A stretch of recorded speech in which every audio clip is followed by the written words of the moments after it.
옛날 옛적 깊은 산소문 덮인 초가에 홀로 살아가는 총각 우원이 있었습니다. 초가는 작고 허름했으나 굴뚝에서 피어오르는 연기만큼은 따뜻했죠. 우원은 매일 산에서 나무를 캐고 사냥을 하며 간신히 끼니를 이었어요. 때로는 먹을 것이 없어 눈을 녹여 물로 배를 채울 때도 있었습니다. 그날 밤도 매서운 겨울바람이 산을 휘감았어요. 우원은 낡은 방문 틈으로 스며드는 차가운 바람에 잠을 설쳤습니다. 몸을 웅크리고 이불을 더 꼭 덮었지만 추위는 뼛속까지 파고들었죠. 결국 견디다 못한 우원은 일어나 방구석에 놓인 나무 판자를 찾아 문틈에 대고 눕기를 반복했습니다. 이젠 좀 나아지겠지. 잠시 마음을 놓고 눈을 감은 지 얼마나 지났을까요? 갑자기 쾅 하는 소리와 함께 방문이 흔들렸어요. 놀라 벌떡 일어난 우원의 눈앞에 펼쳐진 광경은 소름 끼치기 충분했습니다. 뾰족한 이빨을 드러낸 호랑이의 머리가 문을 뚫고 들어와 있었던 거예요. 으아하! 우원은 본능적으로 옆에 있던 망치를 들었습니다. 호랑이는 낮게 으르렁거리며 더 깊이 문을 파고들었어요. 생사의 갈림길에 선 우원은 온 힘을 다해 호랑이의 머리를 내리쳤습니다. 한 번, 두 번, 피비린내가 코를 찔렀어요. 어디선가 울음소리가 들리는 듯했지만 우원은 정신없이 망치질을 계속했죠. 마침내 호랑이의 움직임이 멈췄습니다. 몇 번의 거친 숨을 내쉬더니 늘어진 채 꼼짝도 하지 않았어요. 불안한 마음에 우원은 더 가까이 다가가 호랑이를 살폈습니다. 그때였어요. 죽어가는 호랑이의 눈에서 붉은 눈물이 흘러내렸습니다. 평범한 짐승의 것과는 다른 눈물이었어요. 마치 사람의 것처럼 맑고 슬픔이 담겨 있었죠.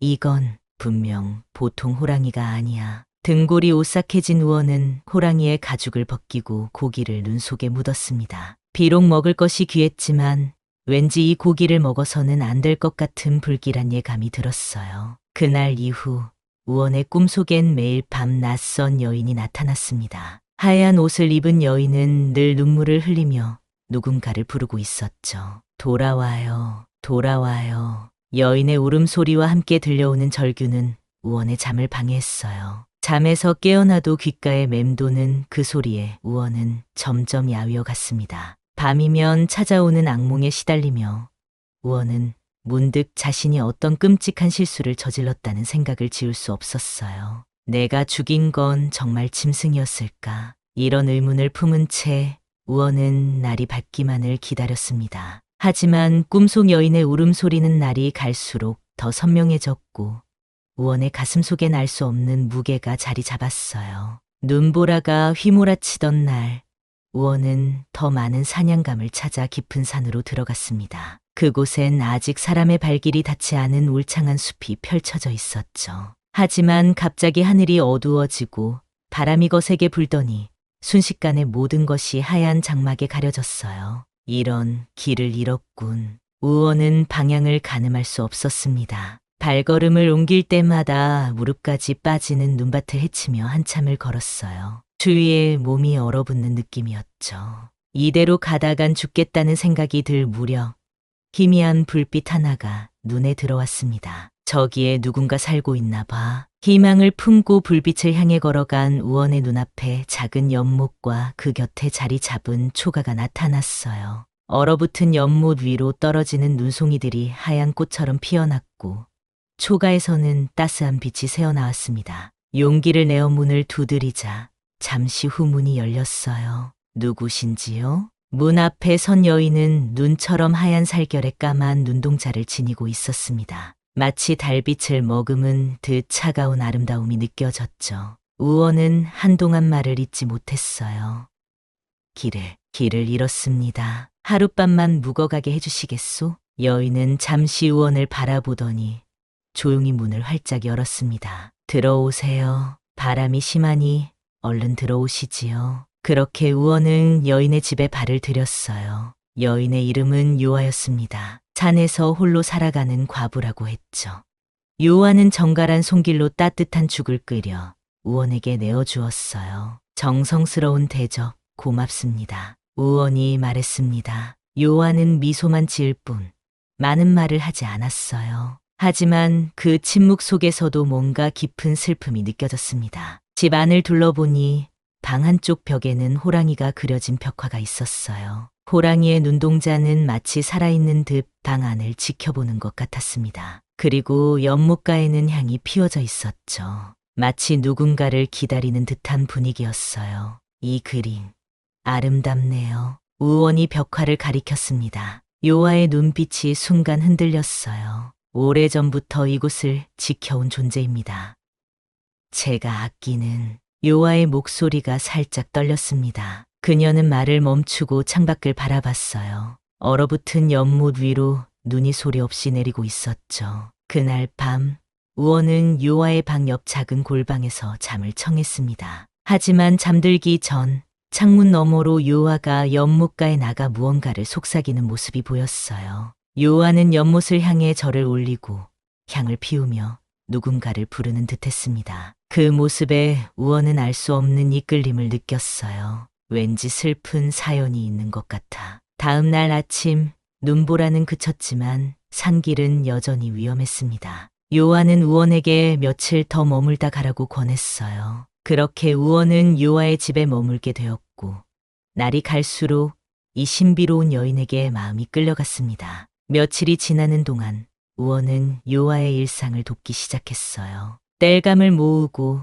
눈 쌓인 지붕을 치우며 작은 도움을 건넸습니다. 요아는 말이 적었지만 우원의 도움에 고마움을 표했죠. 두 사람 사이엔 눈에 보이지 않는 끈이 서서히 이어져 갔어요. 어느 저녁 별이 유난히 밝게 빛나던 날이었습니다. 요아는 우원에게 차를 내어주며 조용히 입을 열었어요. 우원 씨, 혹시 꿈에 누군가 나타난 적 있으신지요? 갑작스러운 질문에 우원은 찻잔을 들던 손을 멈췄습니다. 호랑이를 죽인 후 꾸던 악몽이 떠올랐어요. 왜 그런 질문을 하시는 거죠? 요한은 창밖을 바라보며 말했습니다. 제가 이렇게 산속에서 살게 된 이유가 있어요. 오래전 제가 사랑했던 사람이 있었습니다. 마을에서 함께 살던 그이는 어느 날 갑자기 병을 앓기 시작했어요. 요아의 목소리가 떨리기 시작했습니다. 처음엔 가벼운 열이었습니다. 하지만 시간이 지날수록 그의 눈빛이 달라졌어요. 사람들은 그이가 산신령의 저주를 받았다고 했죠.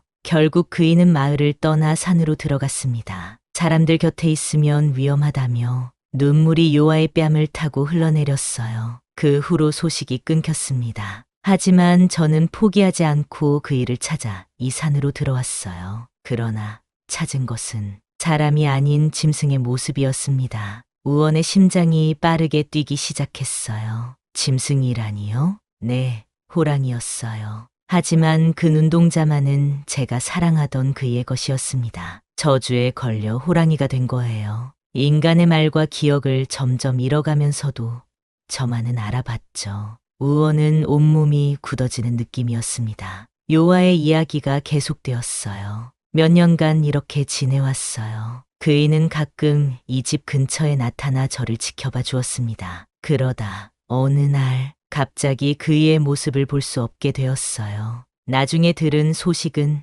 누군가 호랑이를 죽였다는 거였습니다. 붉은 눈물을 흘리며 죽었다고. 우원의 손에서 찻잔이 떨어져 깨졌습니다. 그 소리에 요아가 놀라 우원을 바라봤어요. 괜찮으세요? 죄송합니다. 제가 말을 잇지 못하는 우원의 얼굴이 창백해졌습니다. 마음속에서는 자신이 죽인 호랑이의 얼굴이 생생하게 떠올랐어요. 붉은 눈물을 흘리던 그 짐승이 바로 요아가 말하는 그 사람이었다는 사실을 직감했습니다. 무슨 일이신가요? 안색이 좋지 않으시네요. 요아가 걱정스럽게 물었습니다. 우원은 진실을 말하고 싶었지만 차마 입이 떨어지지 않았어요. 그 대신 다른 질문을 던졌습니다. 그 호랑이를 어떻게 찾으실 건가요? 요아의 눈에 결연한 빛이 어렸습니다. 찾을 필요가 없어요. 이미 느껴지니까요. 그의 혼이 아직 이곳을 떠나지 못했다는 것을. 우원의 가슴 속에 죄책감이 거센 파도처럼 밀려왔습니다. 요아를 향한 감정과 자신이 저지른 죄가 복잡하게 얽혀 가슴을 짓눌렀어요. 요아 씨. 저는 하지만 말을 끝맺지 못했습니다. 요아의 슬픔 어린 눈빛 앞에서 우원은 진실을 고백할 용기를 찾지 못했어요. 다음 날부터 우원은 괴로움에 시달렸습니다. 요아의 곁에 있을 때면 가슴이 따뜻해지다가도 호랑이를 죽인 기억이 떠오르면 숨이 막혔어요. 자신이 요아의 소중한 사람을 죽였다는 사실을 어떻게 말해야 할지, 혹은 말해야 하는지조차 확신할 수 없었습니다. 그러던 어느 날 요아가 집을 비운 틈을 타 우원은 방 안을 둘러보게 되었어요. 무언가 단서를 찾고 싶었던 거겠죠. 벽장 깊숙이 자리한 작은 함 속에서 붉은 봉투 하나를 발견했습니다. 우원은 조심스레 봉투를 열었어요. 요아에게. 봉투 안에는 한 장의 편지가 들어 있었습니다. 누렇게 변색된 종이에는 떨리는 필체로 쓰인 글이 담겨 있었어요. 요아야, 내 모습이 점점 달라지고 있구나. 손가락이 무뎌지고 생각이 흐려진다. 이렇게 되면 나는 더 이상 사람이 아닐 테지. 하지만 너만은 잊지 않으려 한다. 인간들은 믿지 말 거라. 그들은 두려움을 핑계로 언제든 나를 짐승이라 부를 것이다. 내가 내 곁에 있어 줄 때만 나는 사람으로 돌아올 수 있을 것 같다. 우원은 편지를 읽으며 가슴이 조여들었습니다. 자신도 결국 편지에 쓰인 그 인간들 중 하나가 아니었던가요? 두려움의 호랑이를 죽인 자신이 요아의 눈에는 어떻게 비칠지 생각하니 몸서리가 쳐졌어요. 난 저주받은 짐승을 죽인 괴물일 뿐이야. 우원이 편지를 제자리에 돌려놓으려는 순간 문이 열리는 소리가 들렸습니다. 급히 봉투를 넣고 벽장을 닫았어요. 하지만 들어온 사람은 요아가 아니었습니다. 누구시오? 키 큰 남자가 방 안으로 들어왔어요. 날카로운 눈매와 긴 머리를 한 그는 우원을 의심스럽게 바라봤습니다. 당신이 요아의 손님이란 말을 들었소. 나는 다머리라 하오. 요아의 옛 직이지. 우원은 어색하게 고개를 숙였습니다. 다멀의 눈빛에서 적대감이 느껴졌어요. 요아는 어디 갔소? 잠시 약초를 캐러 나갔습니다. 다멀은 한숨을 내쉬었어요. 그리고는 벽에 걸린 호랑이 그림을 바라봤습니다. 당신, 요아가 왜 이곳에 사는지 알고 있소? 우원은 조심스레 대답했습니다. 조금은 들었습니다. 다멀의 눈빛이 더 차가워졌어요. 그럼 당신도 위험하오. 이곳을 떠나는 게 좋을 거요. 무슨 말씀이신지. 다멀은 창밖을 바라보며 말했습니다. 저주는 아직 끝나지 않았소. 호랑이의 몸은 사라졌을지 몰라도 혼은 아직 이곳을 떠돌고 있소. 요아는 그 혼을 붙들고 있는 게 아니라 그 혼에 붙들려 있는 거요. 당신도 그 저주에 휘말릴 수 있소. 우원은 가슴이 철렁 내려앉은 느낌이었습니다. 다멀은 계속해서 말을 이었어요. 내 동생이요. 호랑이가 된 그 사람은 요아는 내 동생의 약혼녀였소. 하지만 이젠 모든 것이 달라졌소. 요아가 저주에서 벗어나려면 호랑이의 혼을 완전히 보내줘야 하오. 그때 멀리서 요아의 목소리가 들려왔습니다. 다멀은 서둘러 말했어요. 조심하시오. 그대도 그 호랑이처럼 끝날까 두렵소. 연못에서 빠져나오시오. 다멀은 그 말을 남기고 재빨리 뒷문으로 사라졌습니다. 곧 요아가 들어왔어요. 약초 바구니를 든 요아는 우원의 안색을 보더니 걱정스럽게 물었습니다. 무슨 일 있으셨어요? 얼굴이 하얗게 질리셨네요. 우원은 억지로 미소를 지었습니다. 아닙니다. 잠시 피곤했을 뿐이에요. 그날 밤 우원은 뜬 눈으로 밤을 새웠습니다. 다멀의 경고가 귓가에 맴돌았어요. 나는 또 한 번 누군가의 짐승이 될 것인가. 눈이 내리는 밤이었습니다. 우원은 더 이상 비밀을 간직할 수 없었어요. 마음속에 가득 찬 무게가 점점 견디기 힘들어졌죠. 결심을 한 우원은 요아를 찾아갔습니다. 요아는 방 안에서 조용히 차를 마시고 있었어요. 요아 씨, 드릴 말씀이 있습니다. 우원의 진지한 목소리에 요아는 차를 내려놓았습니다. 우원은 깊은 숨을 들이마셨어요. 사실 그 호랑이, 그건 제가 죽였습니다. 방 안에 무거운 침묵이 내려앉았습니다. 요아의 얼굴에서 핏기가 싹 하셨어요. 떨리는 목소리로 물었습니다. 무슨 말이에요? 제 초가에 들이닥친 호랑이를 제가 죽였습니다. 눈에서 붉은 눈물을 흘리던 분명 그 호랑이가 요아 씨가 말씀하신 그분일 거예요. 요아는 자리에서 일어나 비틀거리며 뒤로 물러섰습니다. 눈물이 그녀의 하얀 뺨을 타고 흘러내렸어요. 어떻게 그럴 수가. 우원은 무릎을 꿇었습니다. 고개를 숙이고 바닥에 이마를 찌우며 말했어요. 용서해 주세요. 그때는 몰랐습니다. 그저 무서운 짐승이 나타나 제 목숨을 위협한다고만 생각했어요. 하지만 이제 알고 보니 제가 얼마나 끔찍한 일을 저질렀는지. 요한은 벽에 기대어 서서히 주저앉았습니다. 손으로 얼굴을 가리고 흐느꼈어요. 돌아오지 않을 거라고 생각했어요. 하지만 찾아온 거였군요. 마지막으로 저를 보러 우원은 고개를 들었습니다. 요아의 모습에 가슴이 찢어지는 듯했어요. 요아 씨, 제 목숨을 바쳐서라도 용서받고 싶습니다. 무슨 일이든 하겠습니다. 요아는 한참을 울다가 문득 울음을 그쳤습니다. 붉게 부은 눈으로 우원을 바라보며 물었어요. 정말 그런 마음이신가요? 네, 무슨 일이든 하겠습니다. 요한은 천천히 일어났습니다. 창가로 걸어가 달빛이 비치는 연못을 바라봤어요. 그 사람, 저의 약혼자였어요. 우리는 결혼을 앞두고 있었죠.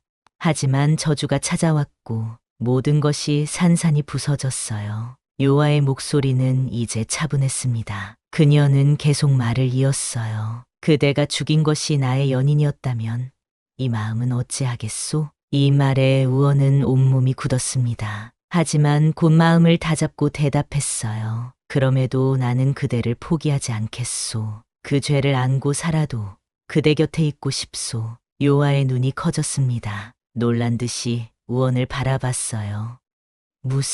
무슨 말씀이신지. 우원은 일어나 요아에게 한 걸음 다가갔습니다. 처음 그대를 봤을 때부터 이상한 끌림을 느꼈소.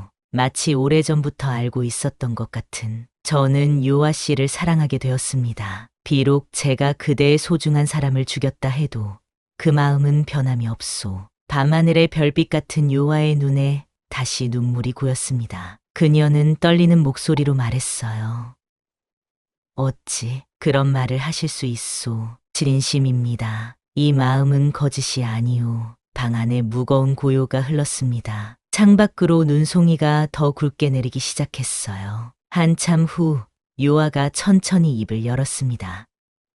내일 함께 연못으로 가요. 그곳에서 모든 것을 끝낼 수 있을지도 모르겠습니다. 우원은 고개를 끄덕였어요. 무슨 일이 기다리고 있든 자신의 죄를 씻을 기회라면 기꺼이 받아들일 준비가 되어 있었습니다. 다음 날 아침, 하늘은 맑게겠지만 공기는 여전히 차가웠습니다. 요한은 우원을 데리고 연못가로 향했어요. 두 사람 모두 무거운 침묵 속에 걸었죠. 연못에 도착하자 요한은 얼어붙은 수면 위에 무언가를 그리기 시작했습니다. 손가락으로 눈을 치우며 얼음 위에 이상한 문양을 새겨 넣었어요. 이곳이 곤의 무덤입니다. 요아가 말했습니다. 연못 가운데에는 붉은 실로 봉인된 작은 돌재단이 있었어요. 얼음 틈새로 붉은 실이 얽혀 있었죠. 무슨 뜻인가요? 우원이 물었습니다. 요한은 깊은 한숨을 내쉬었어요. 이 연못이 호랑이의 영혼이 머무는 곳이에요. 그이가 저주에 걸렸을 때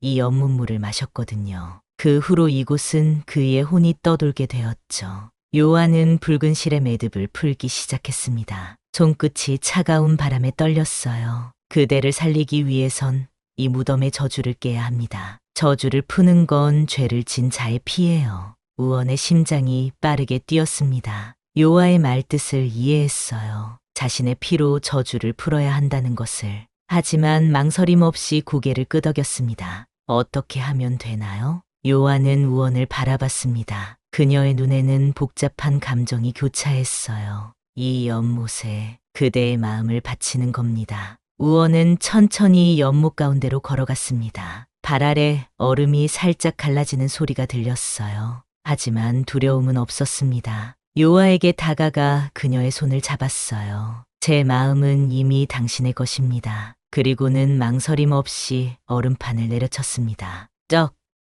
하는 소리와 함께 얼음이 갈라졌어요. 우원은 차가운 물속으로 몸을 던졌습니다. 순간 물속에서 푸른 빛이 일었습니다. 요한은 놀라 소리쳤어요. 우원 씨.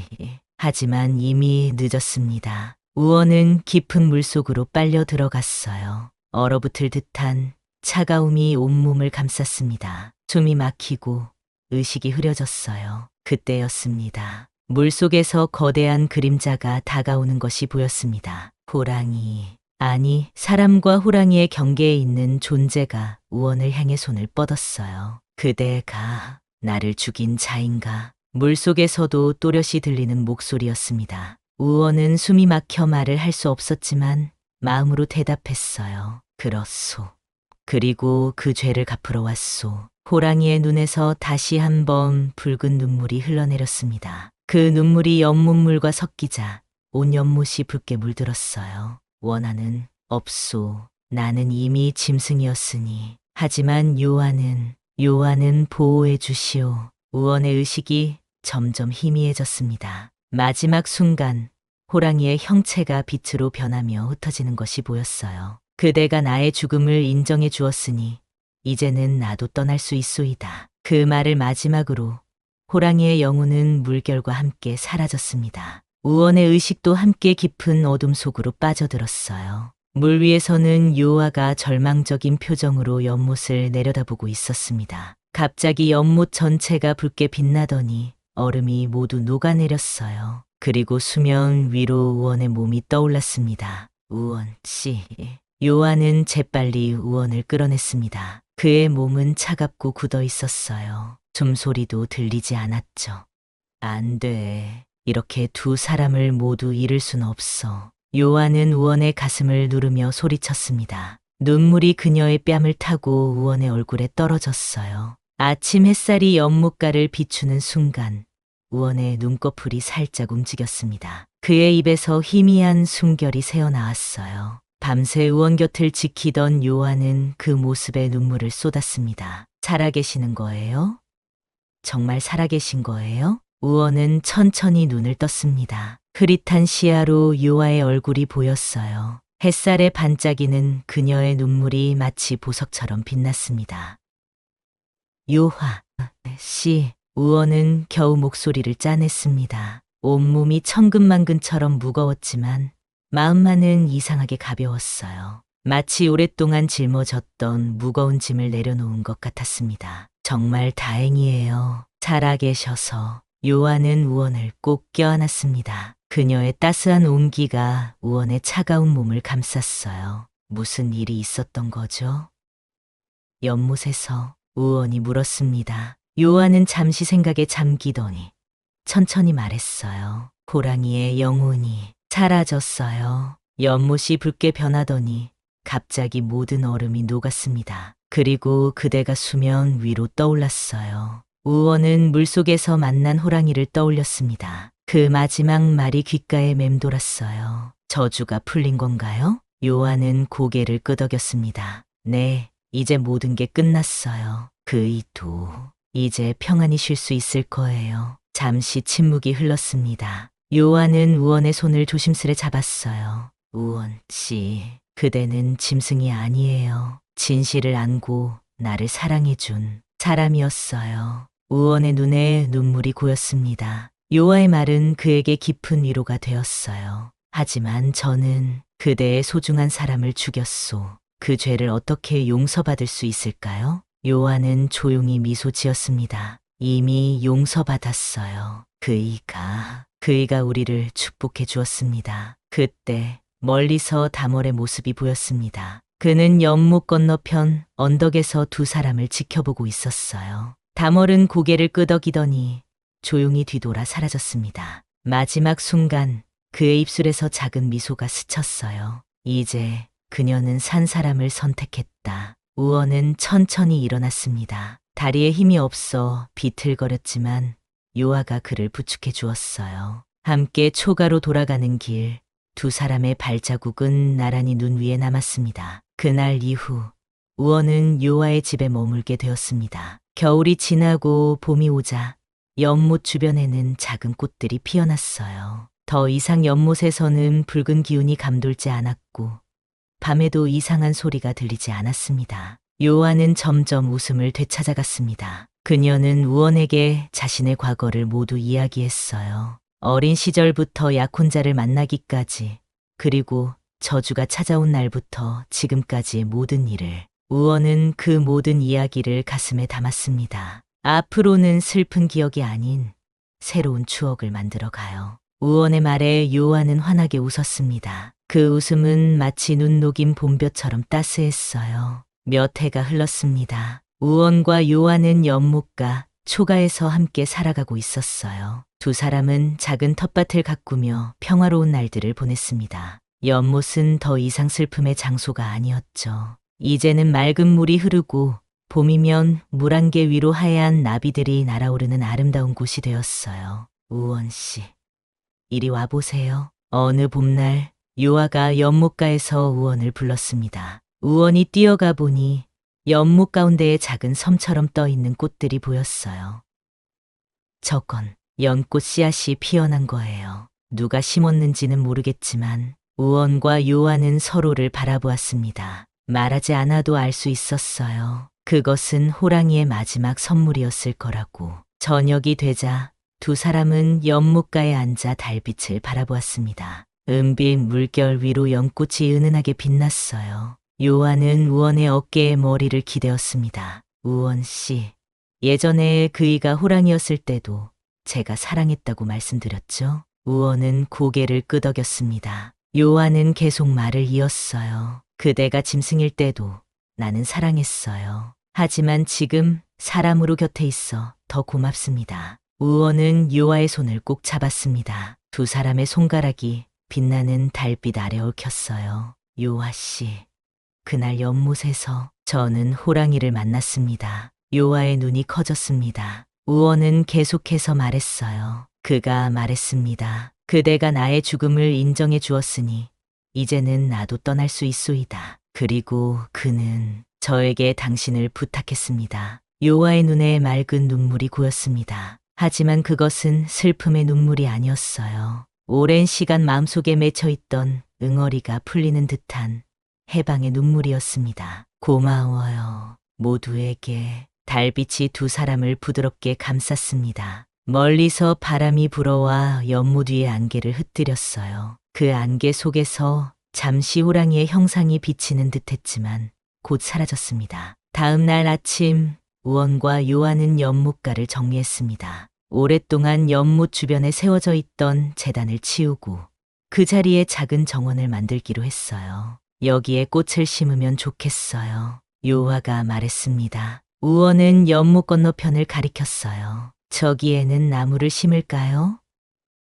여름이면 시원한 그늘이 생길 테니. 두 사람은 즐겁게 계획을 세웠습니다. 과거의 슬픔은 이제 새로운 희망으로 변해가고 있었어요. 해가 저물 무렵 멀리서 낯선 사람들이 찾아왔습니다. 산에서 길을 잃은 나그네들이었어요. 우원과 요한은 그들을 따뜻하게 맞이했습니다. 하룻밤 묵어 가세요. 비록 좁지만 함께 나눌 밥과 잠자리는 있습니다. 나그네들은 고마워하며 초가에 들었습니다. 저녁 식사를 함께하며 그들은 바깥 세상 이야기를 전해주었어요. 우원과 요한은 오랜만에 듣는 세상 소식에 귀를 기울였습니다. 밤이 깊어지자 하늘에는 수많은 별이 빛났습니다. 우원은 문득 과거를 떠올렸어요. 호랑이를 죽이고 괴로워하던 날들, 요아를 처음 만난 순간, 그리고 연못에 뛰어들었던 그날까지 모든 것이 꿈처럼 느껴졌습니다. 무슨 생각을 그리 깊이 하시나요?